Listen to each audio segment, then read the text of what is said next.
우리 마음을 모아서 하나님께 기도하며 나아가겠습니다. 사랑이 많으신 하나님 감사합니다. 우리를 오늘도 이 자리로 불러주셔서 주님께 예배할 수 있는 주님의 자녀로 삼아주심에 감사드립니다. 하나님, 세상에 수많은 요동과 또 요란한 소리가 있지만 주님은 언제나 늘 우리를 기다리시며 이곳에서 주님께 예배드리는 자들의 목소리를 귀 기울여 들으시는 줄 믿습니다. 하나님, 이 시간 우리가 마음을 모아서 주님께 예배드리며 나아가오니 아버지, 우리의 예배를 기뻐 받아 주시옵소서. 감사합니다. 살아계신 예수님 이름으로 기도드립니다. 아멘.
사랑과 은혜가 풍성하신 아버지 하나님,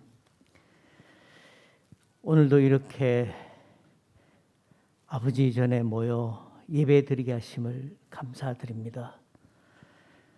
고통과 환난 가운데 지켜온 믿음이 시련을 체험하며 살아가고 있습니다. 신앙의 선배들이 겪었던 어려움과는 비교할 수도 없지만 이 어려움 또한 만만치 않음을 체감하고 있습니다. 이렇게 세상은 새로운 상황과 도전을 만들어 변하지 않을 수 없게 합니다. 이럴수록 우리의 약함은 더 드러나며 우리를 위해 흘리신 그 피에 의한 사랑은 더욱더 강하게 나타납니다.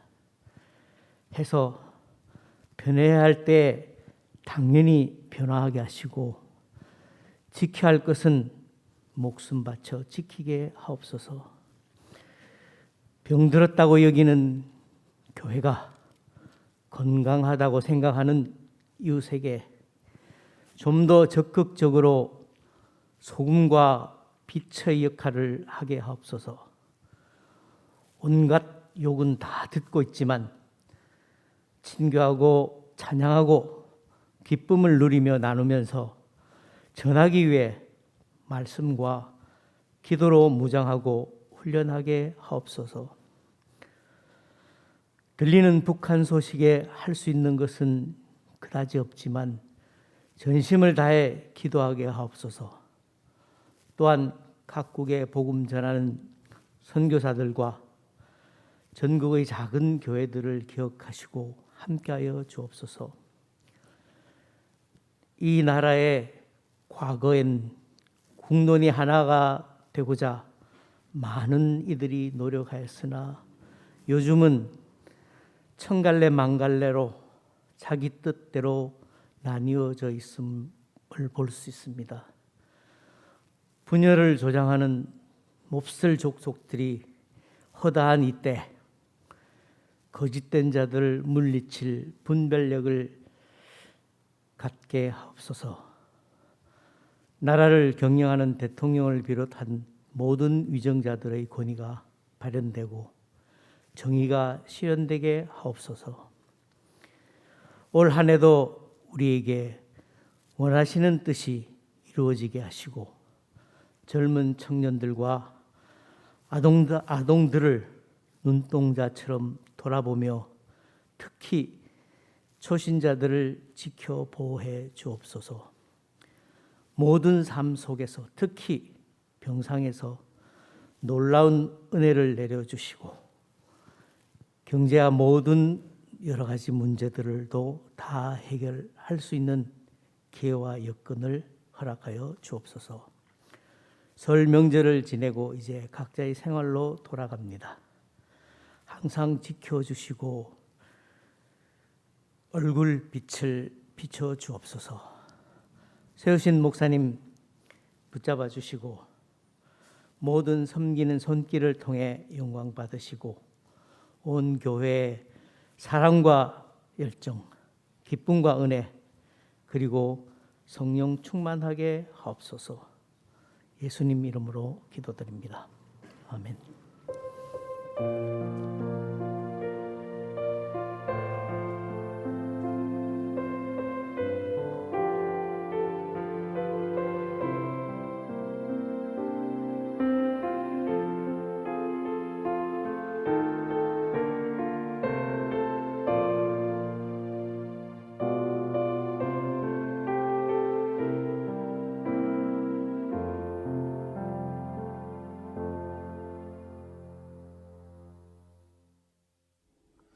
오늘 우리에게 주시는 하나님의 말씀은 요한일서 2장 18절에서 27절의 말씀입니다.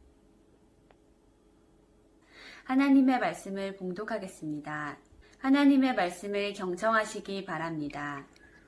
아이들아, 지금은 마지막 때라. 적그리스도가 오리라는 말을 너희가 들은 것과 같이 지금도 많은 적그리스도가 일어났으니 그러므로 우리가 마지막 때인 줄 아노라. 그들이 우리에게서 나갔으나 우리에게 속하지 아니하였나니 만일 우리에게 속하였더라면 우리와 함께 거하였으려니와 그들이 나간 것은 다 우리에게 속하지 아니함을 나타내려 함이니라. 너희는 거룩하신 자에게서 기름 부음을 받고 모든 것을 아느니라. 내가 너희에게 쓰는 것은 너희가 진리를 알지 못하기 때문이 아니라 알기 때문이요 또 모든 거짓은 진리에서 나지 않기 때문이라. 거짓말하는 자가 누구냐? 예수께서 그리스도이심을 부인하는 자가 아니냐? 아버지와 아들을 부인하는 그가 그리스도니. 아들을 부인하는 자에게는 또한 아버지가 없으되 아들을 시인하는 자에게는 아버지도 있느니라. 너희는 처음부터 들은 것을 너희 안에 거하게 하라. 처음부터 들은 것이 너희 안에 거하면 너희가 아들과 아버지 안에 거하리라. 그가 우리에게 약속하신 것은 이것이니 곧 영원한 생명이니라. 너희를 미혹하는 자들에 관하여 내가 이것을 너희에게 썼노라. 너희는 주께 받은 바 기름 부음이 너희 안에 거하나니 아무도 너희를 가르칠 필요가 없고 오직 그의 기름 부음이 모든 것을 너희에게 가르치며 또 참되고 거짓이 없으니 너희를 가르치신 그대로 주 안에 거하라. 아멘. 이것은 하나님의 말씀입니다.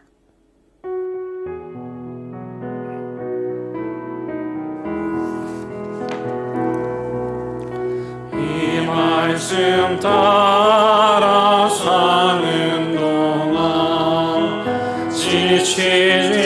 않게 하시고 이 말씀 따라 사는 동안 주님 나라 이루소서. 인간의 말씀을 따라 사는 게 아니라 주님의 말씀을 따라 사는 것이죠. 여러분 설 명절 잘 보내셨습니까? 중국이나 베트남 또 우리나라처럼 음력을 함께 지내는 나라에서는 새해가 시작된 신년에도 새해 인사를 하고요. 그리고 또 2월의 한 중순쯤인 음력 설 명절에도 새해 인사를 나눕니다. 사실 이 음력설은 농사령이기 때문에 젊은 세대들 그리고 또 음력이 없는 나라에 살던 외국인들에게는 2월의 중순에 또 새해 복 많이 받으세요라는 이 새해 인사가 매우 낯설게 느껴지는 것이 사실입니다.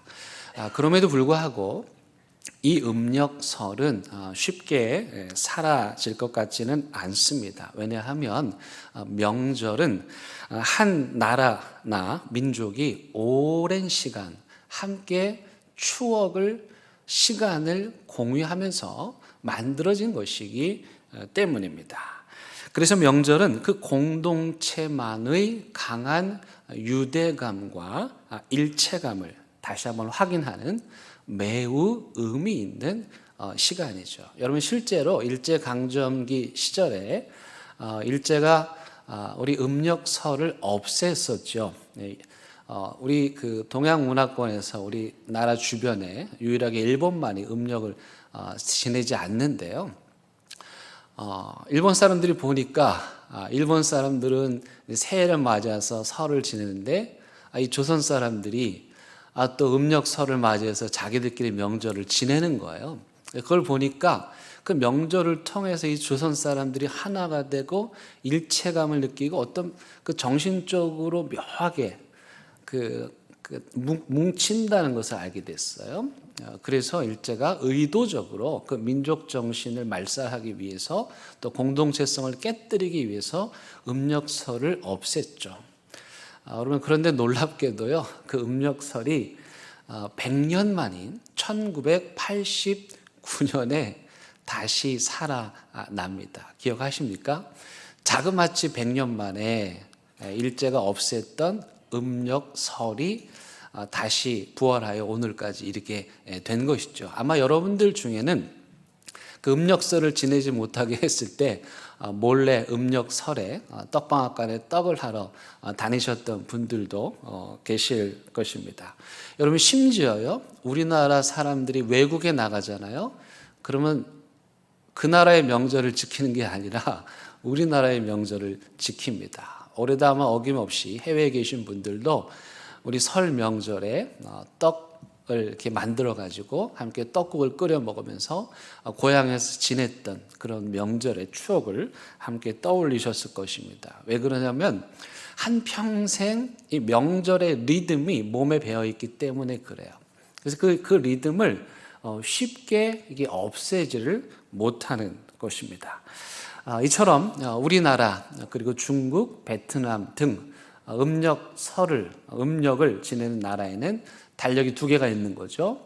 태양력이 있고 또 이 음력 달력이 있는 거예요. 그런데 그리스도인들에게는 이 두 개의 달력에 더해서 하나의 달력이 더 있습니다. 그게 뭐냐면 교회력입니다. 이 교회력은 교회가 2000년 동안 지켜온 달력으로서 이 교회력의 중심은 예수 그리스도이십니다. 그래서 이 교회력은 모든 것이 다 이 예수 그리스도에게로 초점이 맞춰져 있습니다. 따라서 예수 그리스도를 믿는 그리스도인들이라면 당연히 이 교회력에 따라서 예수 그리스도의 탄생과 공생의 사역과 또 죽으심과 부활을 기억하고 기념하고 생각하고 그 예수님을 따르고 예수님을 본받고 예수님을 배우는 그런 신앙의 리듬을 가져야 하는 것입니다. 그래서 오늘은 이처럼 중요한 교회력에 대해서 여러분들에게 잠깐 말씀을 드리려고 하는데요. 여러분, 교회력의 중심이 누구라고요? 예수 그리스도이십니다. 이 예수 그리스도를 중심으로 하는 교회력은 크게 두 개의 주기로 나뉩니다. 하나는 빛의 주기이고요. 또 하나는 생명 주기입니다. 요한서신에서 예수 그리스도께서 빛으로 이 세상에 오셔서 우리에게 생명을 주셨다고 말씀하죠. 이 빛과 생명은 요한서신에서 매우 중요한 그런 핵심적인 단어이기도 합니다. 그런데 이 빛의 주기에서 절정, 예수님께서 이 땅에 빛으로 오셨음을 말해주는 이 빛의 주기의 절정은 뭘까요? 그건 성탄절이고, 그 다음에 죽음으로 가득 찬 이 세상에 생명을 주신 생명 주기의 절정은 부활절입니다. 그리고 이 교회력의 가장 첫 번째 절기는 뭐냐? 그건 바로 대림절입니다. 대림절은 예수 그리스도께서 이 땅에 오시는 성탄절을 기다리는 기다림의 절기이고, 대림절로 교회력이 시작됨과 동시에 성탄절이 오고, 또 성탄절 이후에는 주현절이 옵니다. 주현절은 뭐냐면 예수님께서 이 땅에 현현하셨다. 즉 예수님께서 이 땅에 발을 딛고 인간으로 살아가셨다는 것을 이야기하는 절기입니다. 이렇게 빛의 주기에는 대림절, 성탄절, 주현절 세 개의 절기가 있고요. 이 다음에 생명의 절기는 부활절을 기다리는 사순절이 생명의 주기에서 시작이 되고, 사순절에 이어서 부활절이 오고, 부활절 다음에는 바로 성령 강림절이 이어지게 됩니다.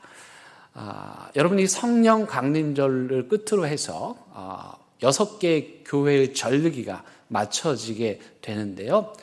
정확하게 말하면 부활절은 부활주일과는 다릅니다. 우리가 부활주일 예배를 드리잖아요. 그 부활절은 부활주일 예배를 시작으로 해서 성령 강림절인 50일 동안 이 기간을 부활절이라고 그럽니다. 그래서 이 50일 동안의 기간을 기쁨의 50일이라고 말합니다.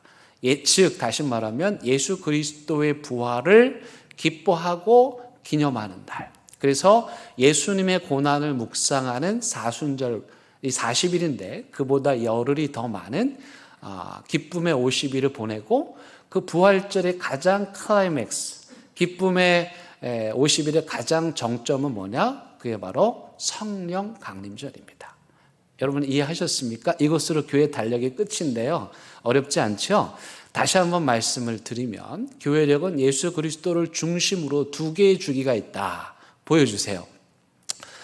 빛의 주기가 있고 생명의 주기가 있다. 그 빛의 주기의 핵심은 당연히 이 땅에 빛으로 오신 성탄절이고, 그 성탄절을 준비하는 대림절이 교회력의 시작이고요.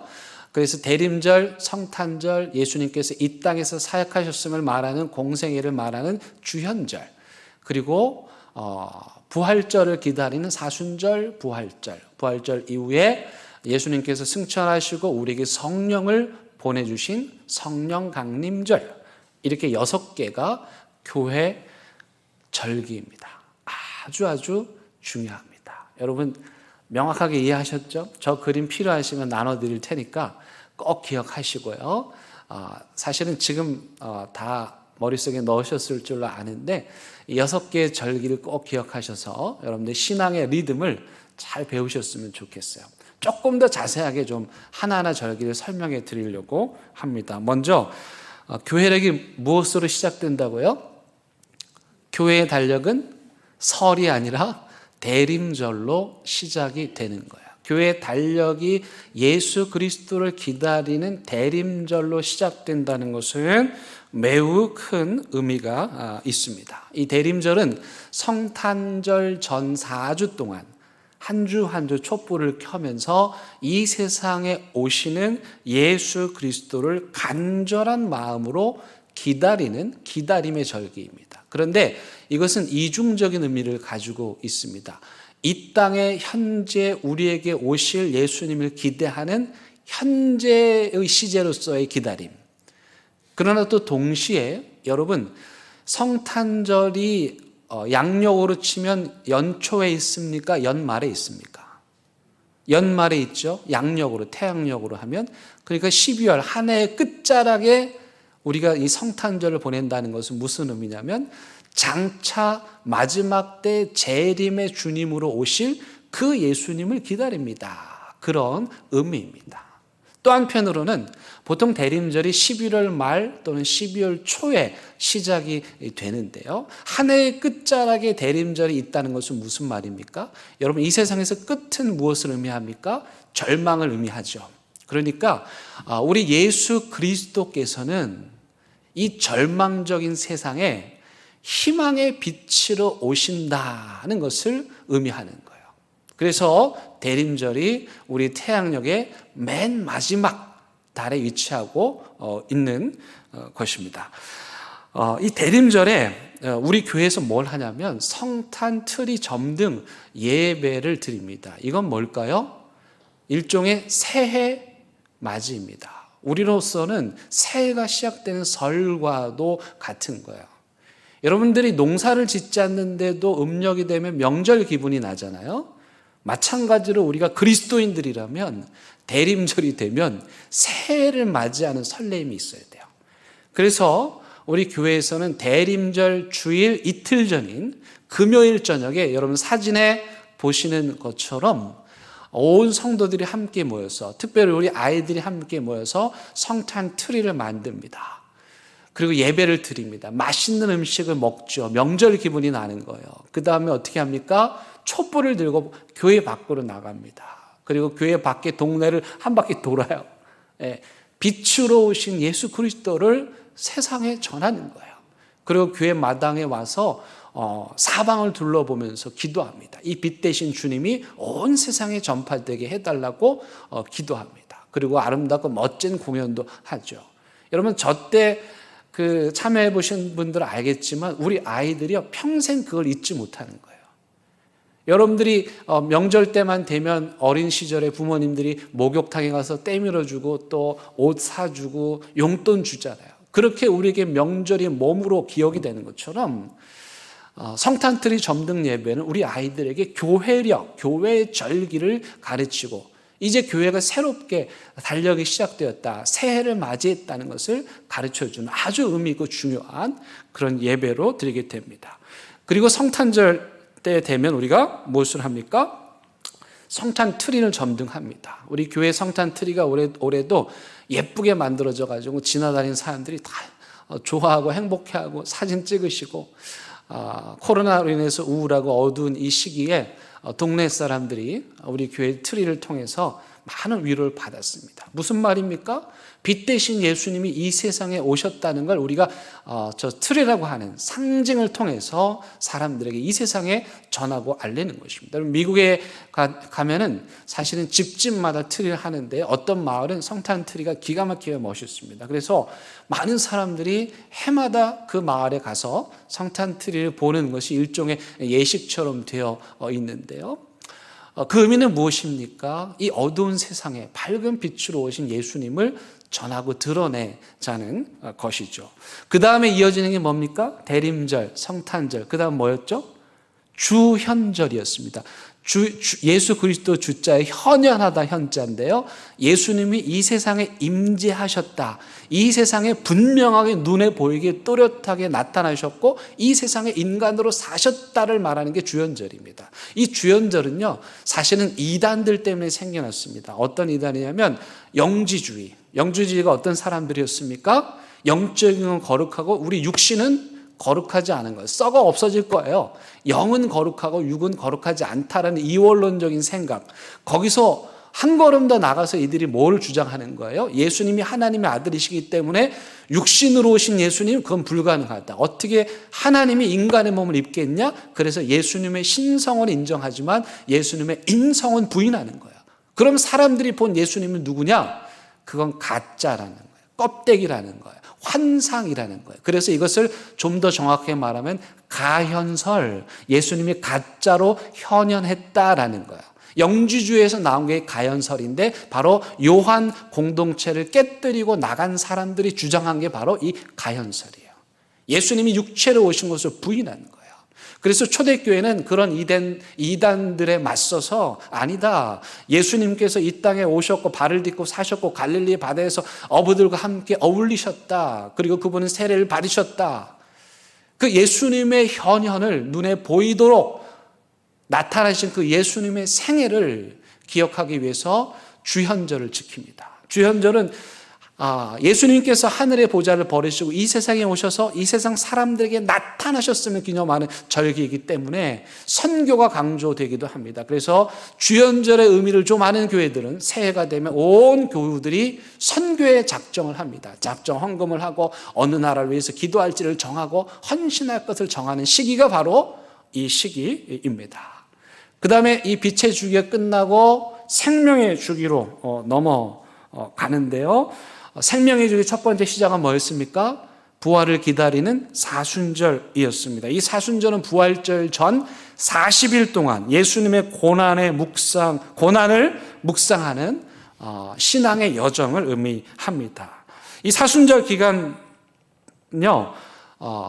그 주일은 제외가 됩니다. 그래서 정확하게 말하면 40일이 아니라 46일이죠. 여러분, 우리가 오늘 주일이죠. 이 주일은 어떻게 생겼냐? 제자들이 예수님의 부활을 기념하기 위해서 생겼습니다. 그래서 매 주일은 작은 부활절이에요. 1년에 한 번 지키는 부활절은 큰 부활절이라고 합니다. 이 사순절이 언제 시작이 됩니까? 이번 주 수요일, 참회의 수요일부터 시작이 됩니다. 이 사순절에 행했던 가장 중요한 일은 뭐냐면 세례받을 세례 예비자들을 교육하는 것이었습니다. 여러분, 지금 우리가 매 예배 때마다 성경 봉독하는 분들 계시죠? 그분들이 누구냐면 이번 부활절에 세례받고 입교할 분들이에요. 그분들이 지금 신앙교육, 세례교육을 받고 있는데 그 교육의 일환으로 지금 매주 여러분들 앞에서 성경 봉독을 하는 거야. 그럼 세례받은 우리는 어떻게 하냐? 이미 받은 세례의 의미를 되새기면서 그리스도의 고난의 여정에 함께 동참함으로써 그리스도를 다시 한번 닮아가는, 그러니까 사순절 하면 우리가 보통 뭘 하지 말자로 많이 생각하는데 사순절은 참아내는 데 목적이 있는 게 아니고 더 적극적으로 예수 그리스도를 닮아가는 데 목적이 있습니다. 그 다음은 무엇이죠? 부활절입니다. 기독교의 핵심입니다. 사실은 이 부활절을 시작으로 해서 모든 절기가 만들어진 것입니다. 생명을 주신 예수님, 죽음을 깨뜨리시고 나사로의 무덤을 여셔서 우리에게 생명을 주신 부활의 주님을 우리는 매주일 기념하고 또 1년에 한 번 크게 잔치를 열어서 기념하는 것입니다. 그 다음 성령 강림 주일입니다. 사실 우리에게 좀 낯선데 이 성령 강림 주일은 예수님께서 약속하신 거예요. 내가 가면 너희들에게 성령을 주겠다. 그러니 성령이 오실 것이니 걱정하지 말아라, 염려하지 말아라. 실제 이 사건이 어디서 일어나냐면 사도행전에 보면 사도행전 2장에 성령 강림의 역사가 나옵니다. 예수님께서 부활하시고 이 세상에 40일 동안 제자들과 함께 계셨습니다. 그리고 하늘로 올라가셨습니다. 그걸 승천이라고 하는데 승천한 이후 열흘 만에 성령이 제자들에게 임하게 됩니다. 그때가 언제냐면 유대인들의 절기로 따지면 오순절이에요. 첫 번째 보리를 추수하는 시기를 오순절이라고 합니다. 그래서 우리가 보통 성령 강림 주일 그러면 오순절로 이해하기도 하는 것입니다. 이 성령 강림을 통해서 우리는 부족한 것이 채워지고 또 두려워 떨던 제자들이 담대함으로 나아가게 되는, 그렇게 다시 성령의 은혜와 더불어서 새로운 생명력 있는 삶을 살게 된 겁니다. 여러분 이것을 색깔로도 표현을 하고 있습니다. 한번 마지막 사진 한 번 더 보여주시면 두 주기의 가장 정점인 성탄절과 부활절은 흰색입니다. 그리고 이 두 절기를 준비하는 대림절과 사순절은 보통 보라색으로 표현을 하고요. 주현절은 녹색으로, 성령 강림절은 빨간색으로, 그리고 다른 저 절기 이외의 일상의 주기를 그냥 일반 주기다 이렇게 말하는데 그때에는 녹색을 사용을 합니다. 그러니까 여러분들이 주일날 오셔서 이 강대상 앞에 휘장의 색깔이 바뀌는 것만 보아도 절기가 바뀌는구나. 여러분 우리가 지금 입춘이 지났죠? 이제 곧 봄이 오겠구나. 그렇게 하는 것처럼 교회의 절기가 또 강대상의 모습들이 바뀌면 그걸 통해서 교회 절기의 변화를 느낄 수 있는 겁니다. 여러분 오늘 본문에서 아주 중요한 단어 하나 그걸 좀 말씀드리려고 하는데요. 적그리스도라는 표현입니다. 좀 강한 표현이잖아요. 적그리스도라는 말은 무슨 뜻이냐면 이 적이 대적하다는 뜻입니다. 영어로 안티예요, 안티. 그래서 안티크라이스트예요, 적그리스도. 그런데 이 적그리스도라는 용어를 누가 주로 사용합니까? 이단들이, 그 헛된 종말론을 주장하는 사람들이 이 적그리스도라는 용어를 참 많이 사용을 합니다. 그래서 그 사람들은 이 세상에 어떤 특정한 사람을 지목하고 그 사람이 이 세상을 악으로 몰아갈 적그리스도다 그렇게 말을 합니다. 제가 고등학교 다니던 시절에는 여러분 소련의 고르바초프 대통령 아시죠? 그분이 이마에 이렇게 세계지도 같은 문양이 그려져 있다 그래가지고 사람들이 고르바초프가 이 세상을 악으로 이끌고 갈 적그리스도다 이렇게 말했어요. 근데 여러분 과연 그럽니까? 혹 여러분 주변에 이런 주장을 하는 사람들이 있으면 다 거짓말이에요. 다 사입이에요. 다 이단이에요. 이 적그리스도라는 표현은 그런 데 사용하는 게 아니에요. 왜냐하면 이 적그리스도라는 말이 성경에 어디만 나오느냐? 유일하게 요한서신에만 나옵니다. 딱 5번 나와요. 오늘 우리가 읽은 본문에서 3번 나옵니다. 4장에서 나옵니다. 요한 2서에서 나옵니다. 그렇죠? 그렇다면 저자는 이 요한서신에만 나오는 이 적그리스도라는 단어를 어떤 의미로 사용을 했는가? 이게 중요하죠. 1차적인 의미를 찾아야 되는 거예요. 저자가 어떤 의도로 썼는가를 찾아야 되는 거죠. 그리고 거기에서 더 나가면 안 돼요. 그 본래의 의미가 중요하니까요. 근데 저자는 그 적그리스도를 이야기하면서 뭐라고 말하냐면 어떤 사람이 적그리스도냐? 19절에 보시니까 공동체를 깨뜨리고 가연설에 빠져서 영지주의에 빠져서 떠나간 사람들을 이단이라고 말하고 적그리스도라고 말합니다. 그 다음에 22절에 보니까 거짓말하는 사람들을 적그리스도래요. 23절에 보니까 예수님이 육체로 오신 걸 부인하는 자들이 적그리스도래요. 즉 요한서신이 말하는 적그리스도란 누구냐? 예수님께서 육체로 오심을 부인하고 그리고 공동체를 파괴하고 깨뜨리고 떠나간 사람들을 적그리스도라고 말하는 거예요. 다시 정리하면 예수님에게 반하는 일을 하는 사람들이 다 적그리스도인 겁니다.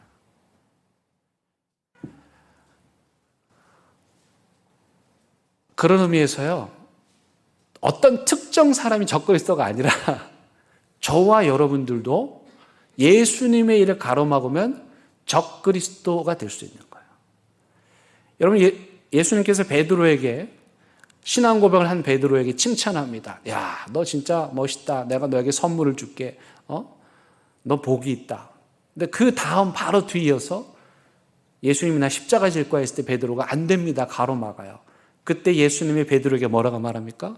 사탄아 내 뒤로 물러가라. 동일한 사람인데 한 번은 천국의 열쇠를 선물로 주는데 또 한 번은 너 사탄이다 이렇게 말합니다. 무슨 말입니까? 우리가 하나님의 일을 하고 그리스도의 일을 하면 그리스도의 자녀이지만 예수 그리스도의 일을 가로막는 거, 주님의 영광을 가로막는 거, 하나님의 일을 해야 되는데 그걸 가로막고 못하게 하면 그게 다 적그리스도적인 행위라는 거예요.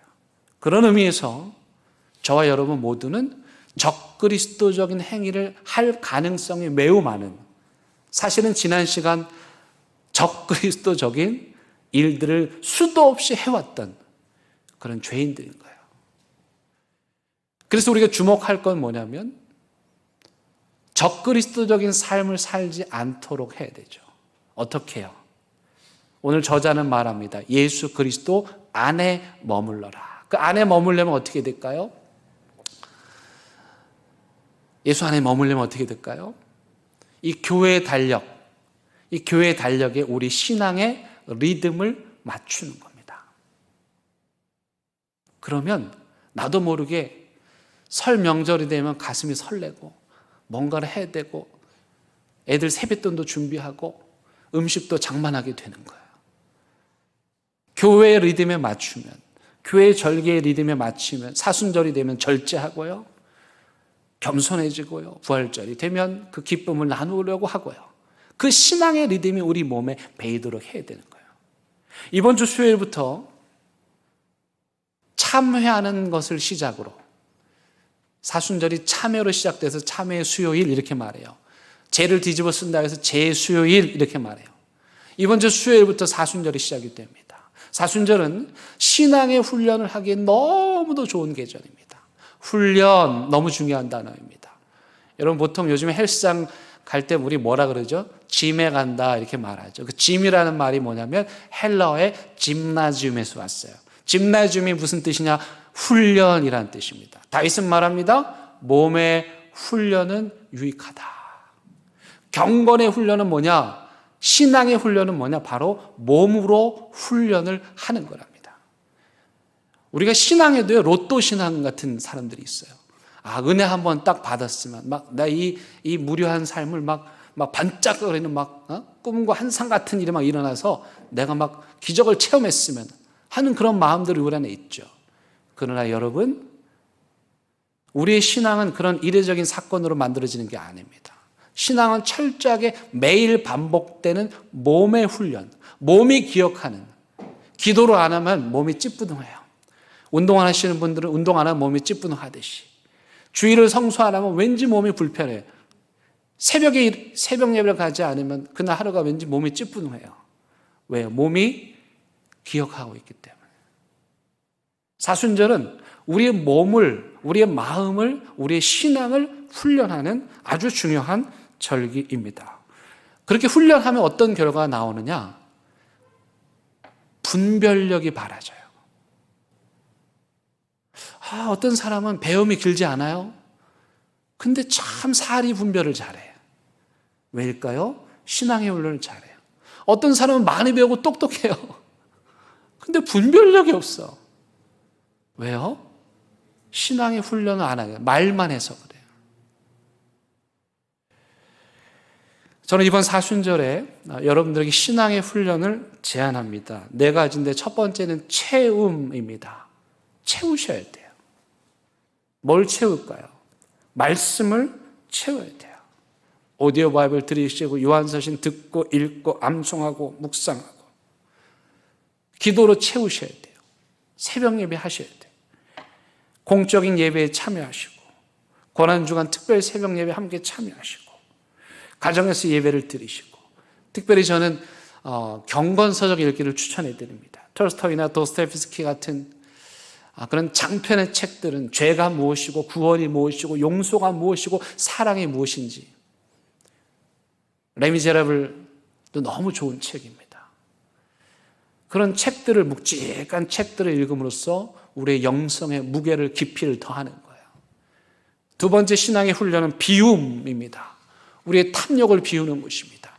여러분, 이 사순절 기간에 장롱을 비우십시오. 냉장고를 비우십시오. 꽉꽉 쌓아둔 것들을 다 비워내는 그런 훈련을 하십시오. 절제하십시오. 금식을 하시고 TV와 스마트폰을 절제하시고 소비를 줄이시고 일회용품을 줄이시고 에너지 절약을 하십시오. 대한민국에 1,000만 그리스도인이 있습니다. 대한민국의 4분의 1 그리스도인들이 사순절 기간 동안에 일회용품을 줄이면 어떤 일이 일어날까요? 대한민국의 4분의 1이 되는 그리스도인들이 사순절 기간 동안에 전기를 아끼면 어떤 일이 일어날까요? 그 다음은 나눔입니다. 채우고 비우고, 그렇게 하나님께서 우리에게 주신 것들을 이웃과 나누는 삶을 사는 것입니다. 이게 영적인 훈련이에요. 이게 신앙의 훈련입니다. 저도 목사지만 매년 제 나름으로 사순절마다 목표를 세웁니다. 계획을 합니다. 그리고 이 사순절의 여정을 주님과 함께 시간을 보냅니다. 사랑하는 대형교회 성도 여러분, 이번 사순절 이 신앙의 리듬 여러분들이 비껴가지 않기를 바랍니다. 이번 사순절을 통해서 여러분들이 그리스도의 고난의 의미를, 삶의 의미를, 부활과 생명의 의미를 정말 깊이 느끼고 그것을 몸으로, 삶으로 실천하는 살아있는 믿음의 삶을 살아가는 여러분들 되시기를 주님의 이름으로 간절히 부탁을 드리겠습니다. 우리 찬양 함께 합니다. 1절, 4절 하도록 하겠습니다.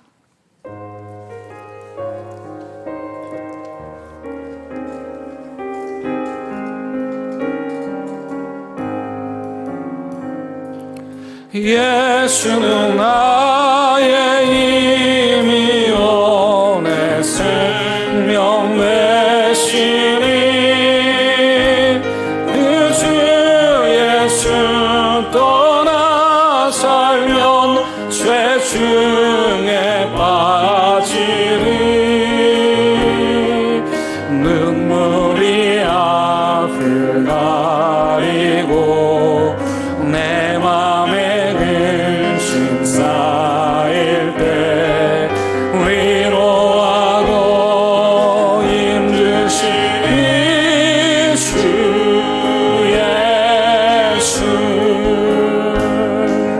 예수는 나의 힘이요 내 소망 되시니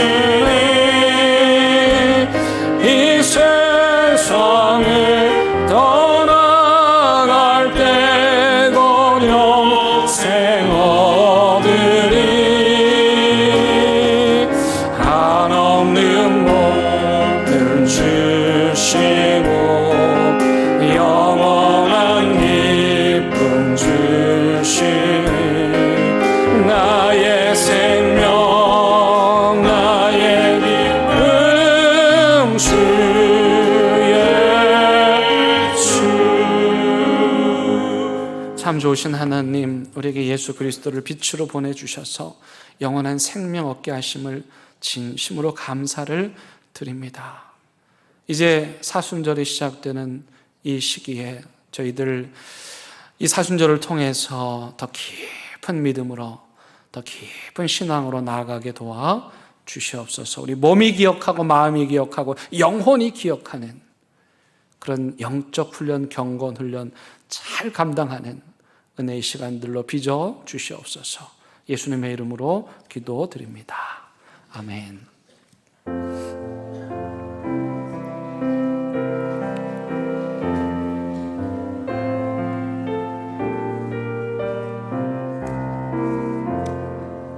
나의 생명 드리니 주여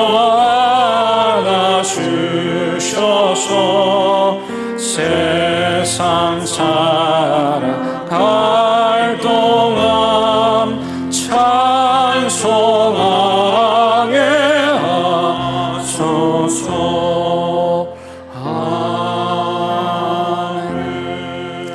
하나님, 이 시간 하나님께 귀한 예물 올려드립니다. 주님께서 더 잘 아시오니 이 예물에 담긴 깊은 의미들 새겨주시고 기억하여 주시고 드리는 손길, 그 마음, 그 믿음 위에 하늘의 큰 축복 내려 주시옵소서. 이제 우리 세상으로 다시 돌아갑니다. 주님, 우리가 적그리스도적인 삶 살지 않게 도와주시고 언제나 그리스도 안에 머물면서 그리스도의 일을 하며 예수 그리스도를 드러내는 믿음의 복된 인생 살게 하여 주옵소서.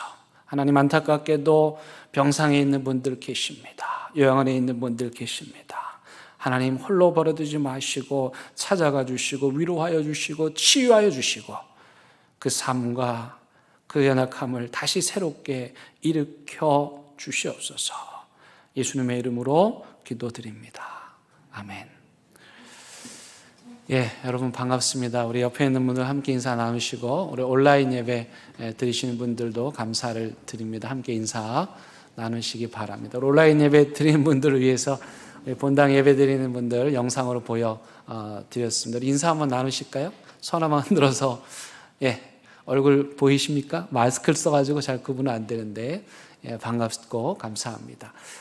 코로나가 계속 아직 어려운 가운데 있죠. 그래서 우리가 온라인 또 오프라인 예배를 병행해서 드리고 있습니다. 어떤 예배든지 여러분들이 편리하게 선택해서 드리시면 되겠습니다. 다만 우리 대연교회는 철저하게 방역 지침을 준수하고 있고 적어도 우리 교회에 와서는 일체 접촉 가능성이 전혀 없습니다. 그러니까 교회 오는 과정에서는 뭐 여러분들이 주의하셔야 되겠지만 교회 와서는 우리가 거리도 띄고 마스크 당연히 하고 또 기본적인 아주 지극히 상식적이고 합리적인 그런 방역 체계를 우리가 잘 지키며 준수하고 있습니다. 그러니까 그 부분에 대해서는 염려하지 마시기를 바라겠습니다. 제가 가끔 밖에 나가 보면 이렇게 식당 가면은 뭐 들어갈 때마다 뭐 쓰라고 그래요. 좀 굉장히 찝찝합니다.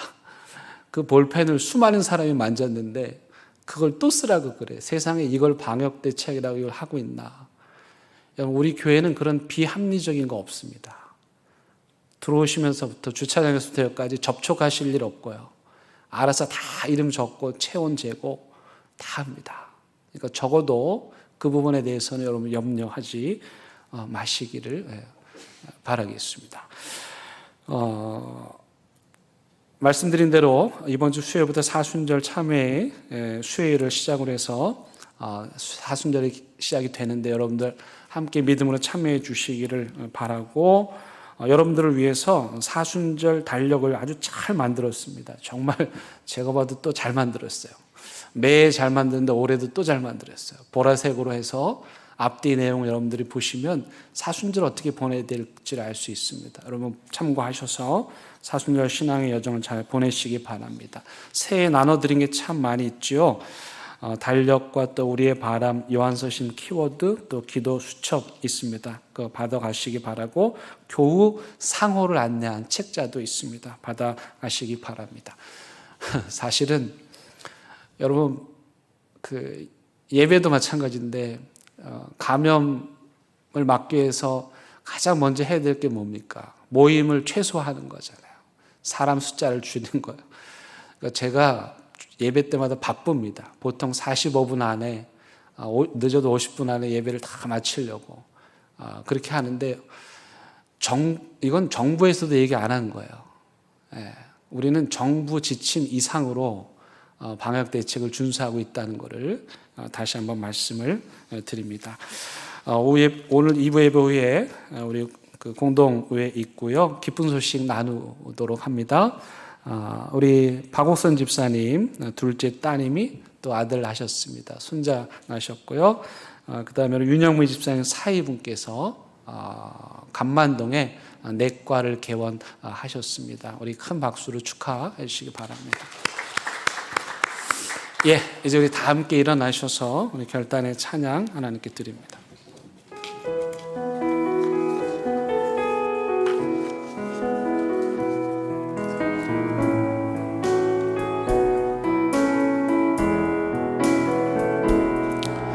그 선한 힘에 고요히 감사하여 그 놀라운 평화를 누리며 나 그대들과 함께 걸어가네. 나 그대들과 희망을 여네. 지나간 아픔과 고통의 날이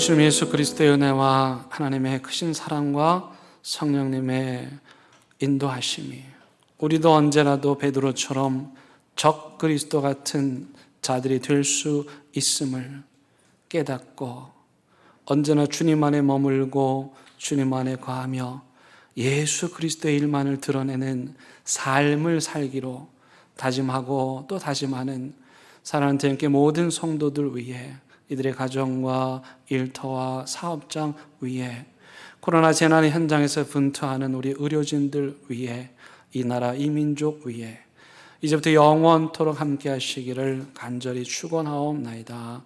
아멘.